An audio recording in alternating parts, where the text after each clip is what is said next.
Okay. Okay.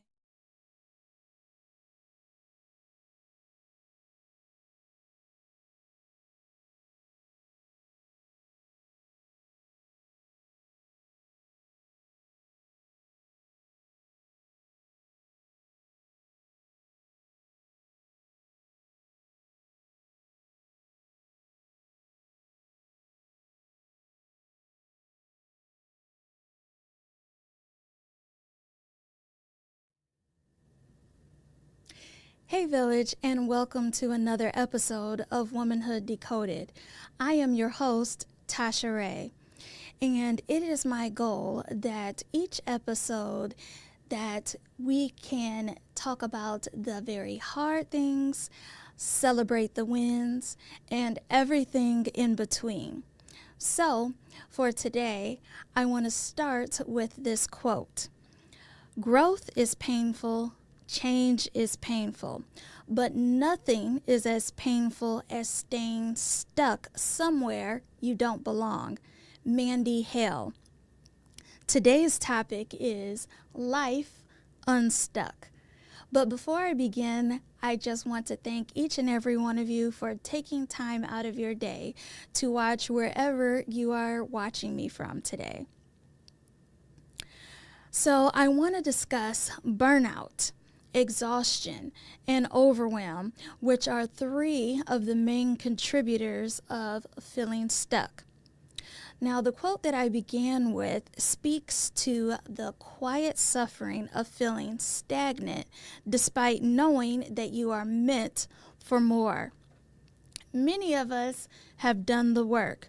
We've committed to therapy, prioritized healthier habits, and read every single self-help book seemingly within reach. Yet something still feels off.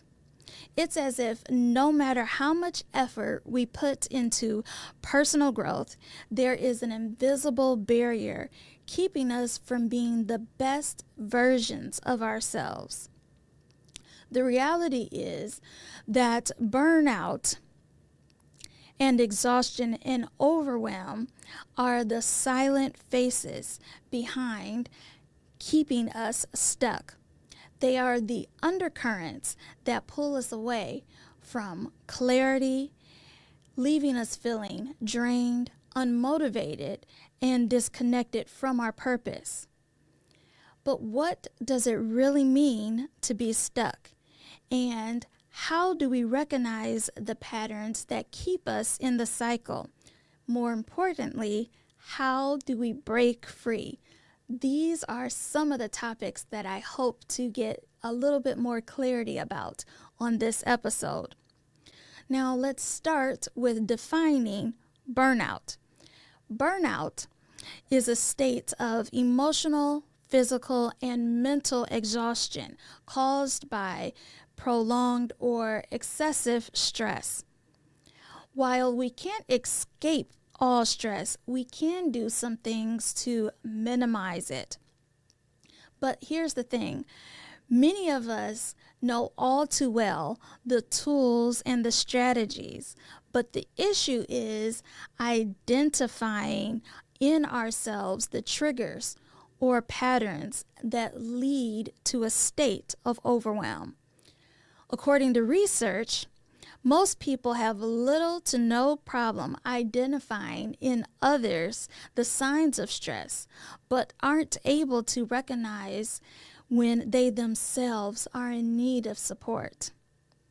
Burnout doesn't happen overnight, and it can happen to any of us at any time.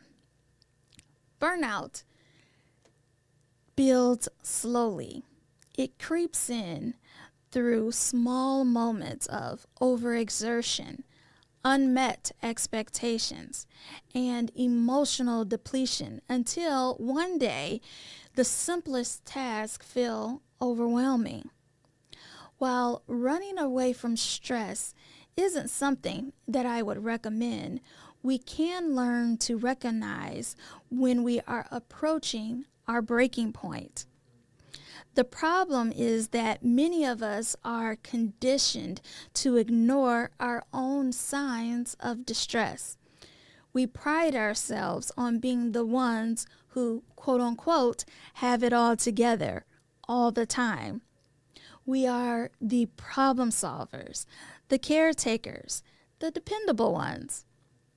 But in the process, we are suppressing our own exhaustion, convinced that needing rest is a luxury that we cannot even afford.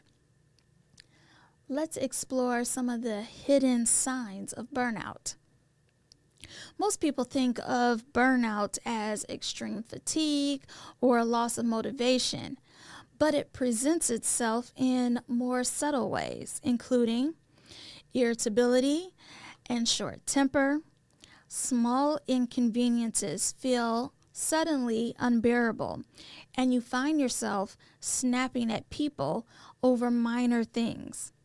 Brain fog and forgetfulness, struggling to focus, missing deadlines, or feeling just mentally checked out, even when trying to concentrate. Then there is persistent exhaustion, when even after getting sleep, you wake up feeling depleted and unmotivated. Loss of passion, where activities that once excited you now feel like obligations.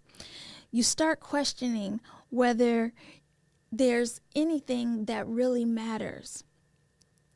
Then there are some physical symptoms to look for: chronic headaches, muscle tension, digestive issues, or frequent colds, as your immune system is weakened in this state. One of the most dangerous aspects of burnout is we convince ourselves that it is normal and that it's just a fact of life to feel exhausted at all times. Instead of recognizing that we are burned out, we start to believe that we are just simply failing and that we need to push harder, work harder, or maybe just be stronger. Or here's one, maybe we should just suck it up. But the truth is, burnout is not a reflection of personal failure. It is a symptom of imbalance. Now let's dig a little deeper into the reasons why burnout is so easy to spot in everyone else except ourselves. Isn't that ironic? Most of us can identify the signs of stress and burnout in others, especially those that we care about. We see when our friends are running on empty, or are constantly overcommitting, or are struggling to say no. We tell them to slow down, take a break, or prioritize self-care. Yet, somehow, when it comes to ourselves, we ignore the very advice that we give to others. Does that sound familiar? Why is this? Because self-awareness requires stillness, and stillness is uncomfortable. And stillness can only happen when there is clarity of mind. And you can't have clarity of mind when you are exhausted. Now, we have been conditioned to believe that slowing down equals laziness, that productivity is the ultimate measure of worth, and that struggling alone or struggling in silence is a sign of strength. For many of us, especially as Black women, we have been pressured to believe that being strong is the only way to exist. We carry this weight of resilience, often at the expense of our own well-being. We have to unlearn this. We have to give ourselves permission to be human, to rest, to pause, and to recognize when we are not okay, because staying stuck in a cycle of burnout doesn't serve anyone. It doesn't make us stronger. It simply robs us of the energy we need to step fully into who we are actually meant to be. I would love to highlight two books. The first of which is entitled Burnout: The Secret to Unlocking the Stress Cycle by Emily and Emilian Nagoski. In this book, the authors explore the unique ways women experience burnout and offer science-based strategies to address it. In their book, they emphasize that while stress is a universal human experience, societal pressures and expectations often place additional burdens on women, leading to a distinct and pervasive form of burnout. The authors introduce the concept of completing the stress cycle, highlighting the importance for not just addressing the external stressors, but also attending to the body's psychological responses to stress. Another key theme explored in the book is how tapping into physical activity like exercise or deep breathing are ways we can signal the body that it is safe, which allows the nervous system to reset and to, in fact, complete the stress response cycle, which will promote recovery. The second book that I want to highlight is The Burnout Epidemic: The Rise of Chronic Stress and How We Can Fix It by Jennifer Moss. In her book, she challenges the reader that burnout can not solely be something solved through self-care practices. She explains, while personal wellness strategies are beneficial, they are insufficient without systemic or organizational changes. In other words, burnout doesn't just happen in a vacuum. Moss points out that employers must recognize their role in contributing to burnout and take proactive steps to create healthier work environments. This includes fostering a culture that prioritizes mental health, setting realistic expectations, and providing support resources. By addressing the root causes of burnout at both individual and organizational levels, the author lays out a great argument for a comprehensive approach to mitigating chronic stress in the workplace. Personally, I found both books to be great reads and excellent additions to my home library. Both rely upon studies and huge batches of research, which are great resources. And what I am learning more and more on my personal journey, as I'm sure you are on yours, is that life ebbs and flows. So I am sure that there are parts of both books that you might find more relatable depending on where you happen to be in your personal evolution. Now, since we have identified burnout, let's look at some ways to break the cycle. Recognizing burnout is the first step and probably the hardest step. This is where the real work begins. Now, what does that look like? And how do we move beyond survival mode and into a life that feels aligned and fulfilling? Number one, identify your triggers and patterns. One of the biggest challenges in overcoming burnout is identifying the specific patterns and triggers that keep us in a state of overwhelm. This can include perfectionism, holding yourself up to impossible standards, feeling like you are never good enough, overcommitment, saying yes to everything, even when you know you don't have the capacity. Lack of boundaries, feeling responsible for everyone else's needs while neglecting your own. Fear of slowing down, equating rest with laziness, or feeling guilty when you prioritize yourself. Now, let's take a moment to reflect on some patterns and how all of us often fall prey to these feelings.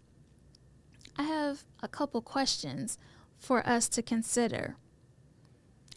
Do you find yourself constantly working late? Do you find yourself ignoring your body's signals? Ever catch yourself over-explaining or trying to prove yourself habitually? Or do you just wait for your body to just shut down before you are forced to rest because of illness? Now, the more that you understand your triggers, the better equipped we all are to disrupt the cycle. This is why understanding your personal evolution and tapping into self-awareness is so key. Number 2, reclaim your right to rest. Rest is not a privilege. It is a necessity. Yet, so many of us, especially as Black women, struggle with giving ourselves permission to rest without guilt.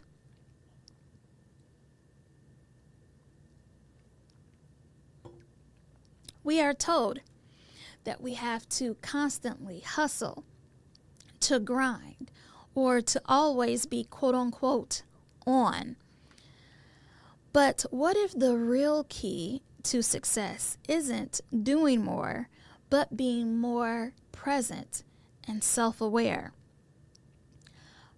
Let's look at what prioritizing rest really means and what does it look like in our daily life. Scheduling downtime and treating it as a non-negotiable.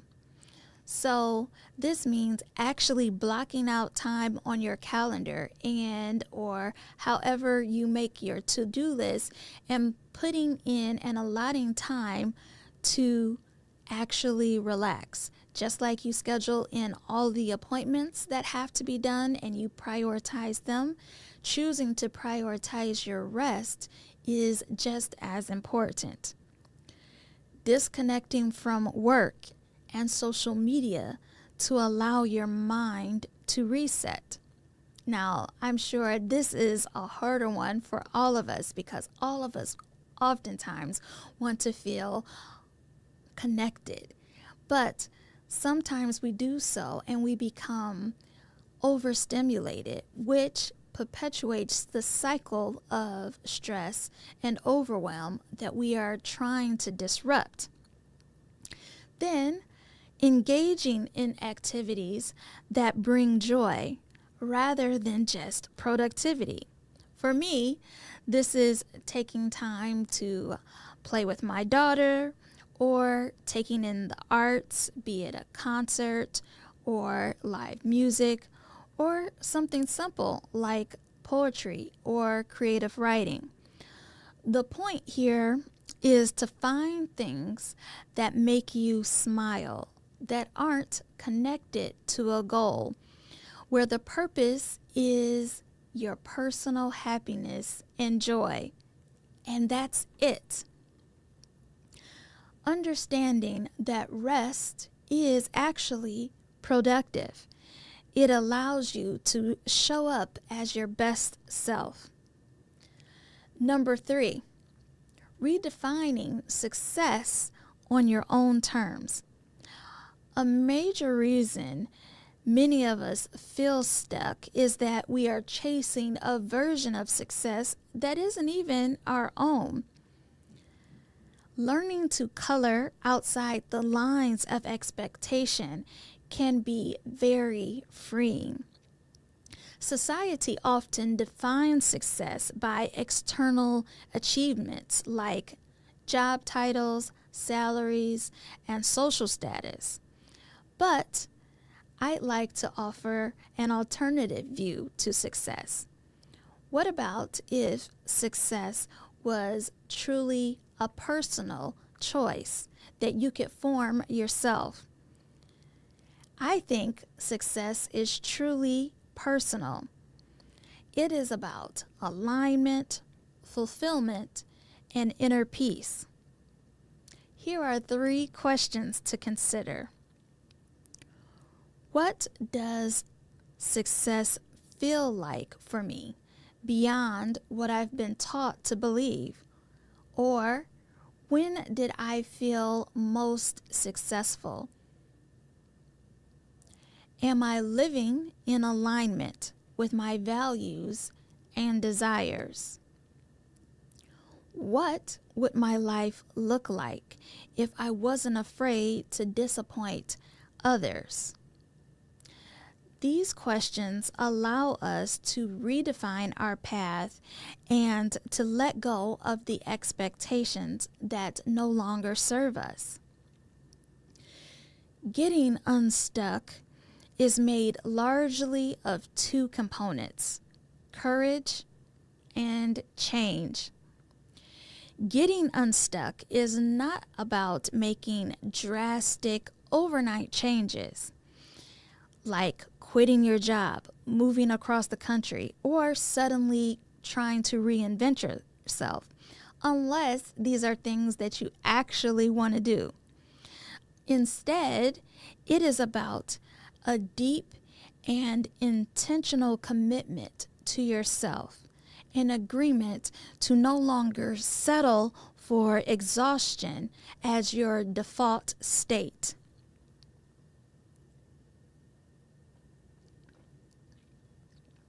Just like taking a sip of water when you know you need one versus pushing through. It is about choosing every day to listen to your body, to honor your mind, and to create space for your soul to breathe. But let's be honest, change is uncomfortable. Even when we know that we need to shift, there's a part of us that resists, and that part oftentimes whispers, "But what about if it doesn't work? What about if things don't improve? What about if I fail? What if this is just how I'm supposed to be?" Now, that voice I would like to suggest is fear talking. And this is not something that you should listen to when you are trying to break the cycle of stress and overwhelm. But let's face it, fear is very persuasive, and it will convince you that staying stuck is safer than stepping into the unknown or to charting a new course for yourself. It will tell you that burnout is just a part of life, that exhaustion is just the price of success or ambition, and that slowing down means you are going to fall behind. But what if I tell you that none of this is true?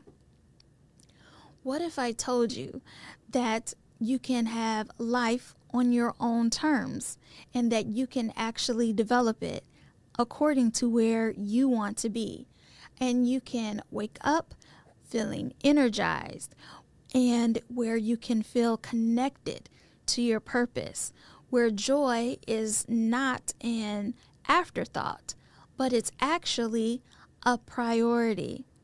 It's not impossible, but it's deserved. What if I told you that getting unstuck is not about proving yourself to anyone, not even yourself, but allowing yourself permission to exist fully in the most liberated, authentic version of you?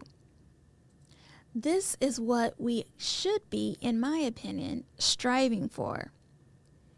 As we all know, change requires action.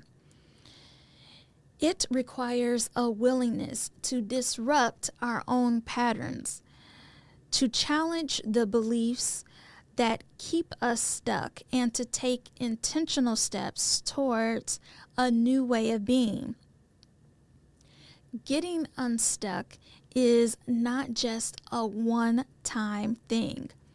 It is a continual practice of self-awareness, self-compassion, and intentional action. It's not just busy work. It's not just checking off boxes. In fact, it might be taking time to intentionally choosing not to check off boxes. Now, obviously, because just how life is, some days will be easier than others. But every step that you take in reclaiming your energy and well-being is a step forward in life that will make you feel more plugged into yourself, more aligned, and more fulfilled. Now, hopefully, these are some topics and tools that you can apply in your own life. But if you feel that this is something that is better suited for a friend or a colleague, please go ahead and take a moment to share this episode. And if there is some things that have resonated with you, I'd also love to hear those as well. Feel free to share those via my inbox or via email, or you can follow me on social media. Make sure to take a moment to share and subscribe. And again, I am your host, Tasha Ray, and thank you so much for taking time out of your day, and I will see you next time. Bye-bye.